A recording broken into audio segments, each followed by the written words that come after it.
Democrats in Maine have been scrambling to find a replacement for former U.S. Senate nominee Graham Platner, and it looks like they may have found one. Troy Jackson dominated the first day of Maine's two-day delegate selection process on Saturday. The blue-collar logger and former state Senate president captured a large majority of the delegates with his progressive message. Take a listen. I believe that we can take on corporate price gouging and lower costs for working families. I believe we can build housing that people can afford. I believe that workers deserve the freedom to unionize without intimidation, retaliation, or fear. For more on this, let's bring in Michael Shepard. He's a reporter with the Bangor Daily News. Michael, thank you so much for getting up early and chatting with us. Let's start here. Is this race looking competitive anymore, or is Jackson actually in a super strong position after this weekend? No, it's not looking competitive. He won 290 by my count of the first 319 delegates that were decided on Saturday. We'll have the rest awarded in county caucuses today, and this is to a state convention that happens next weekend in Bangor. So that was a dominant share by any measure. He's now, again, by my count, which I think is conservative, only 11 delegates shy of hitting that 301. Now, it's worth pointing out that these delegates are formally unbound, but these are people who are on his slate or have told me or someone else that they're supporting him. So he's in a really, really commanding position. I would be surprised if his opponents, if this goes the way it went yesterday, are in the race after today. It's remarkable how quickly all of this really came together after Platner's exit.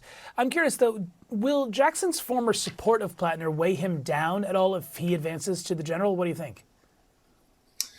Yeah, this is a tough balance for him to strike in this race. He is the closest thing to a one-to-one comparison to Graham Platner. Both are deeply tied to organized labor.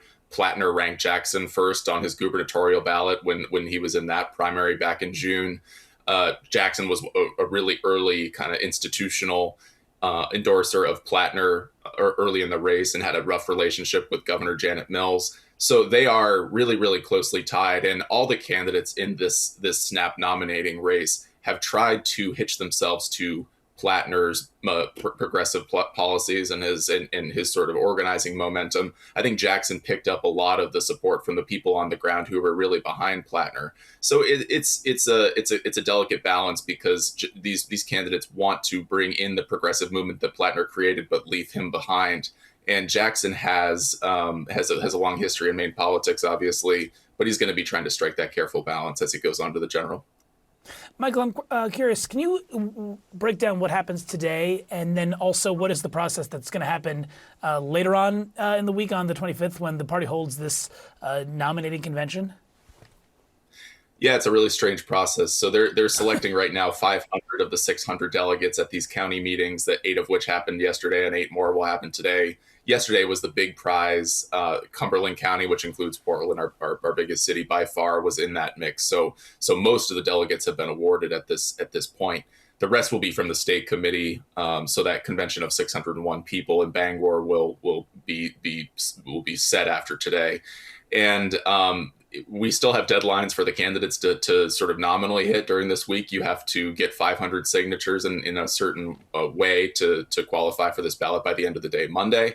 So we were looking at that as kind of an interesting deadline here, but this race isn't looking as interesting anymore. So it looks like the convention on Saturday is going to be a little more boring than maybe we would have envisioned at the outset. Yeah, absolutely. And again, especially since this all came together so quickly. I want to slightly switch gears for a moment here. Michael, I'm just curious, in the middle of all of this political maneuvering, then on Monday, of course, you have this ICE shooting in Maine.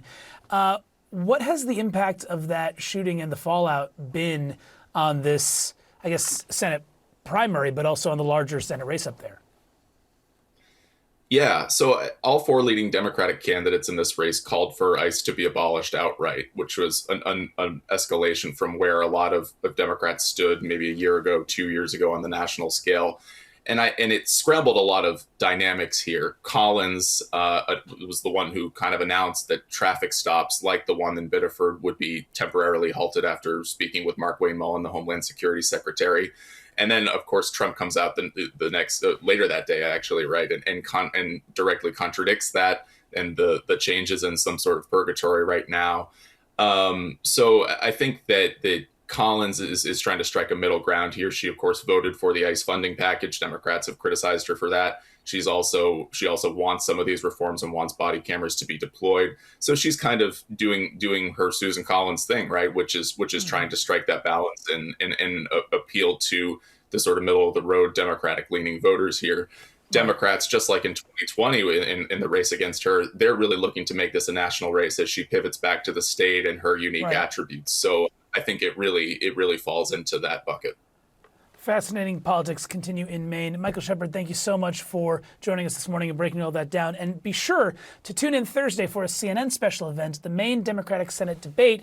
It will be moderated by Jake Tapper and Dana Bash, along, of course, with the Bangor Daily News. Coverage will begin at 8 p.m. here on CNN and on the CNN app.